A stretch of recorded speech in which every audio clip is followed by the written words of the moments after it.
साधु वैश्य जब अपने ग्राम नगर के पास में पहुंच जाता है तो उसने अपने दूत को आज्ञा दी कि मेरे घर पे जाकर मेरे आने का संदेश सुना दे।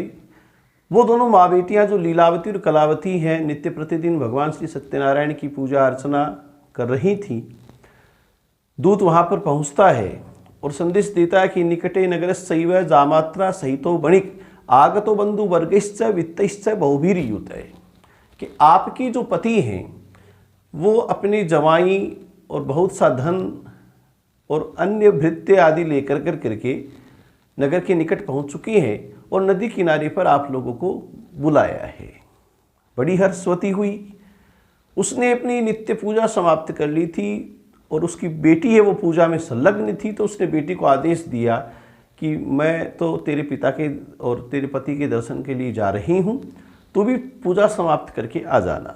सावधानी पूर्वक सुने कि उस बेटी ने जो विपत्ति काल में भगवान का आश्रय लिया था, आज उसका पूरा संकल्प पूर्ण हो चुका है, उसका परिणाम सुभद्र के रूप में मिल चुका है। जो ही सुना जल्दीबाजी की और जल्दीबाजी में उसने पूजा समाप्त करते हुए अंत में भगवान का प्रसाद लेना भूल गई। अब वो माँ वहाँ पर पहुँचती है। माँ की पहुँचने पर वो अपने स्वामी साधु वैश्य से वार्तालाप करती है, वो सारी बातें बताता है, किस तरीके से विपत्ति आई, किस तरीके से जेल आदि भोगनी पड़ी और किस तरीके से भगवान श्री सत्यनारायण की महती कृपा से वहाँ से रिहाई हुई। तो उसने भी सारी बातें बताई कि मैंने भी यहाँ अपनी पुत्री के साथ में मिलकर भगवान सत्यनारायण का उत्तम व्रत और पूजा प्रारंभ कर रखी है। आज वो पूर्ण हुई है कि उसका अच्छा परिणाम मिला और बड़ा हर्षित माहौल वहाँ पर उपस्थित था। उसने सारा धन वगैरह दिखाया, अपने जमाई से वार्तालाप हुई। इधर वो पुत्री जो है प्रसाद का परित्याग करके नदी किनारे पर जब पहुँचती है तो भगवान के प्रसाद की बड़ी महिमा है और भगवान श्री सत्यनारायण उसको मायावी स्वरूप में उसके पति को, कलावती के पति को अर्थात उस जमाई को, दामाद को और जो धन से भरी हुई नाव थी उसको पानी में अलक्षित कर देते हैं। सब कुछ दिखाई पड़ता है लेकिन ये चीज़ें नहीं दिखाई पड़ रही हैं। पुत्री वहाँ पहुँची, पिता से मिली, सारी बातचीत हुई। अब वो नज़रें फैला करके देख रही हैं कि उसका पति, तो माँ ने कहा चलो मैं मिलाती हूँ। माँ लेकर के जाती है, काफ़ी ढूंढा जाता है लेकिन वो दिखाई नहीं पड़ता है। पुत्री विलाप करने लगती है। साधु वैश्य है, उसने अनुभव बहुत किए हैं, वो तुरंत समझ जाता है कि कोई अपराध हुआ है। सर्वांग सभा हुई है, सबको बुला करके उसने कहा कि मैं भगवान की माया से मोहित हूँ या भगवान ने मुझे मोहित कर रखा है, मैं कुछ नहीं जानता, मेरा जो भी अपराध भगवान क्षमा करे। तो सतयुग की ये कथा है और तुरंत एक गगनमंडल में वाणी है वो बोल पड़ती है, आकाशवाणी होती है कि तेरी ये पुत्री जो है मेरा प्रसाद परित्याग करके यहाँ पर आई है, इस कारण से इसका पति अदृश्य है। अगर ये वापिस जावे और प्रसाद प्राप्त करके आवे तो इसका सज्जन पति इसे अवश्य प्राप्त होगा। सारी आकाशवाणी सबने सुनी, उस पुत्री ने भी सुनी, तुरंत घर पर गई मनोयोग के साथ। आप जो भी सात्विक कर्म करते हो, ईश्वर के प्रति समय देते हो, वो मनोयोग से दें, उसमें कोई जल्दीबाजी न करें और अन्य कार्यों में आप विच्छेद करते रहें, लेकिन ईश्वर के प्रति आपका जो समय निर्धारित है उसमें अगर आप विच्छेदन करते हो तो आप सबसे बड़े अपराधी हो। और यही आज उस कलावती के साथ में संपन्न हुआ। कलावती ने मनोयोग से पूजा संपन्न की, धीरे धीरे प्रसाद आदि प्राप्त कर कर भगवान का स्मरण करते हुए वहाँ पर पहुँचती है, अपने पति को प्राप्त करती है। अपने पिता से उसने फिर कहा कि अब विलंब क्यों कर रहे हैं, अब तो घर चलें। तो वहीं पर नदी किनारे ही भगवान सत्यनारायण की व्रत और पूजा साधु वैश्य करता है। अच्छे मुहूर्त में अपने घर पर प्रवेश करता है। प्रत्येक महीने, प्रत्येक पूर्णमासी संक्रांति को महीने में एक बार उसने सत्यनारायण भगवान की पूजा और व्रत की है। इस लोक के सारे सुख भोग कर अंत में भगवान के लोक की प्राप्ति करता है। अब सूत जी महाराज जो है वो अंतिम और 5वां अध्याय जो है वो यहाँ पर बतला रहे हैं कि भगवान के प्रसाद को परित्याग करने से श्रेष्ठतम जो राजा तुंगध्वज था उसको भी बड़ा ही हानि और अपना पूरा ऐश्वर्य है वो गंवाना पड़ा। उन्होंने बताते हुए कहा ऋषि लोगों से कि एक समय वो तुंगध्वज राजा, क्षात्र धर्म है, मैं क्षत्रिय हूँ, मुझे शिकार खेलना चाहिए, ये सोचकर वन में जाता है शिकार खेलने के लिए और भटक जाता है। घने जंगल में अंदर जो है वो प्रविष्ट हो जाता है, शिकार हो नहीं पाता। घाम से पीड़ित होकर थक हार कर अंत में एक वट वृक्ष के नीचे वो बैठ जाता है छांव में। वहां बैठते हुए वो देख रहा है कि गोपा कुर्वन्ति संतुष्टा भक्तियुक्ता सबांधवा, कि जो आदिवासी हैं, ग्वाल जो है, जो वन में गाय चराते हैं, वो आदिवासी लोग भगवान सत्यनारायण की पूजा और व्रत कर रहे थे। राजा का उस समय कर्तव्य था कि वो या तो उस पूजा में शामिल हो या जहाँ पर भी वो थका हुआ बैठा है वहीं बैठा बैठा भगवान को प्रणाम करे। लेकिन राजा दृष्ट्वा तो दर्पेण न गत्वा न नामशय, राजा देखने के बावजूद भी न तो वहाँ पर शामिल हुआ, न वहीं पर बैठे हुए भगवान को प्रणाम आदि की क्रिया की। ग्वालियों ने भी देख लिया तो ग्वाल लोगों ने क्या किया कि प्रसाद है वो सबको देना चाहिए, यह मानकर एक बड़ के पत्ते पर ही प्रसाद रखकर और पंचामृत एक दोने में रखकर और उसके पास में रखाए। कोई वार्तालाप नहीं हुआ। राजा सुबह से भूखा है, प्यासा है, उसको कुछ खाने के लिए मिल रहा है, वो भी प्रसाद के रूप में मिल रहा है, सत्यनारायण की पूजा का अमृत है। लेकिन राजा ने गर्व के द्वारा कि मैं इतना बड़ा आदमी और ये लोग तुच्छ लोग, इनके पास में कहाँ भक्ति है, कहाँ इनके पास में भगवान है, इनका कैसे मैं आहार करूं, कई बातों का उसने विचार करते हुए तुच्छ समझ करके प्रसाद का परित्याग कर दिया। घोड़े पर सवार होकर अपने महल में पहुंचता है। राजा को 1 महीने में ही ऐसा दुष्परिणाम भोगना पड़ा कि उसका राजकोष खाली, उसके शत्रु प्रभावी, उसके पुत्र हैं वो अस्वस्थता को प्राप्त, शत्रुओं ने घेर लिया। राजा दुखी हो गया। राजा अपने गुरु की शरण में गया, गुरु से निवेदन किया। गुरु ने ध्यान योग के द्वारा बताया, राजा तुमने बहुत बड़े अपराध कर दिए हैं, भगवान का अपराध, भगवान के अपराध को भी गौण समझे भगवान, तो तुमने भगवान के भक्तों का अपराध कर दिया। प्रसाद का परित्याग, उन ग्वालियों के प्रति अश्रद्धा, मैं क्या करूं, कैसे मेरा उद्धार हो। भगवान नहीं, भगवान के भक्त तेरा उद्धार कर सकते हैं।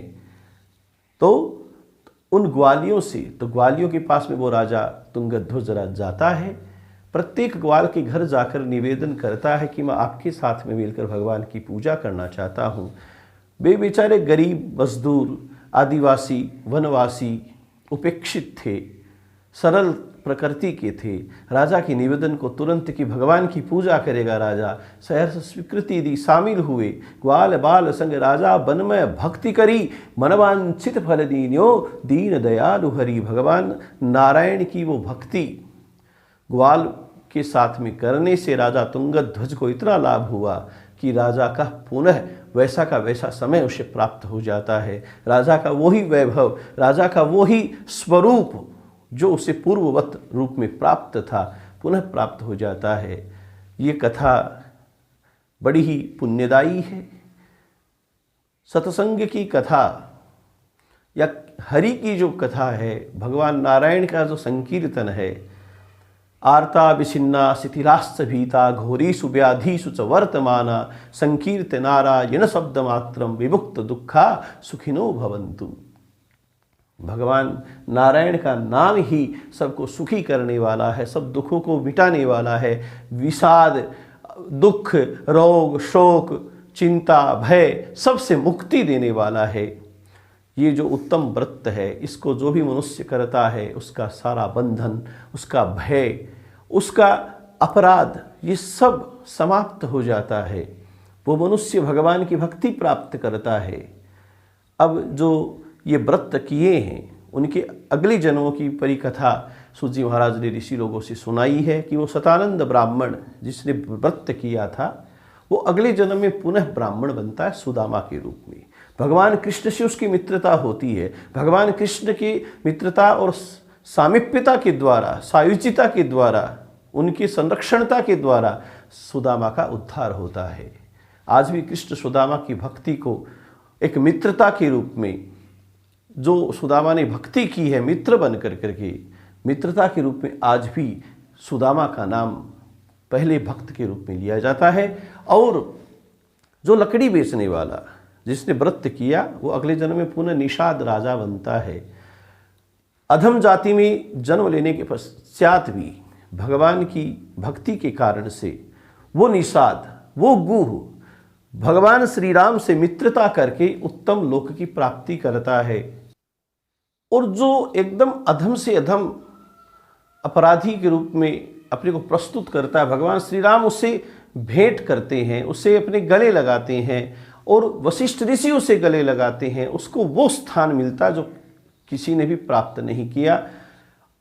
उल्कामुख राजा जिसने भगवान की नदी किनारे पर जाकर के व्रत पूजा की, कब का किया हुआ, किस जन्म में कैसे प्लवित होता है।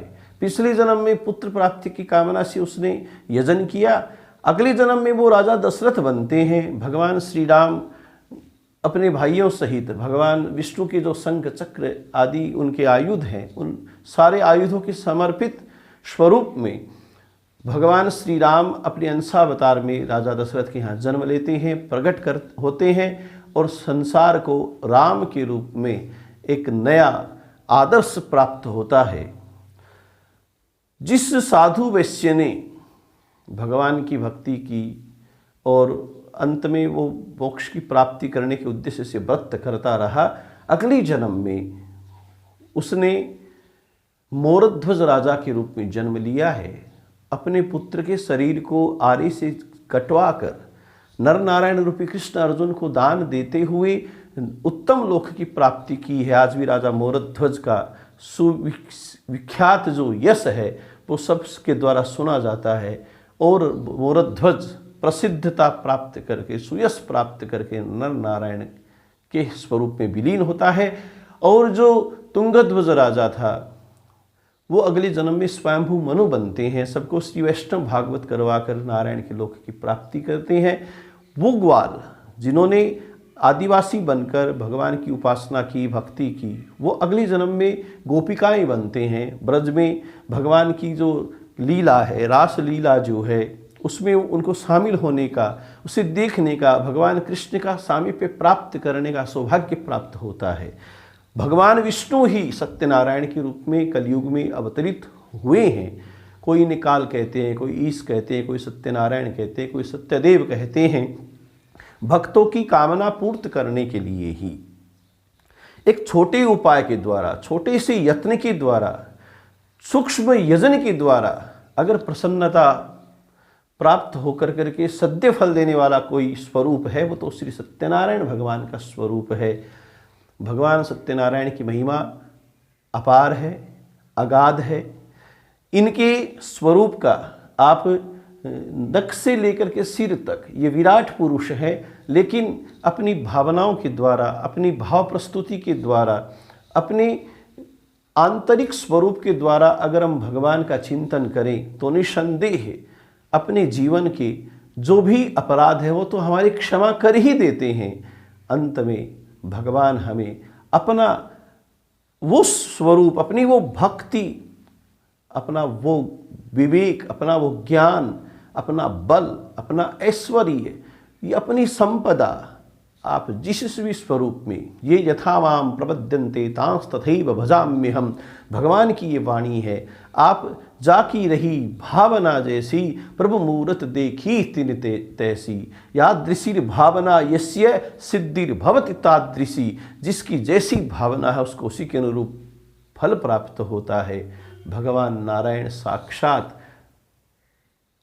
यहाँ पर उपस्थित हैं। उनके श्री चरणों में निवेदन करते हुए कि सर्वे भवन्तु सुखिनः, सर्वे सन्तु निरामया, सर्वे भद्राणि पश्यन्तु, मा कश्चित् दुःखभाग् भवेत्, असतो मा सद्गमय, तमसो मा ज्योतिर्गमय, मृत्योर्मा अमृतं गमय। भगवान नारायण सभी का कल्याण करें। भगवान सत्यनारायण की ये उत्तम कथा अवश्य ही सबके लिए पुण्यदायी है। भगवान सत्यनारायण का व्रत सबके लिए लाभदायी है। इस प्रेरण स्रोत सरिता के माध्यम से हम अपने जीवन का जितना हो सके भला करें। भगवान सत्यनारायण के प्रति अपनी भक्ति को समर्पित करते हुए श्री सत्यनारायण भगवान की जय हो।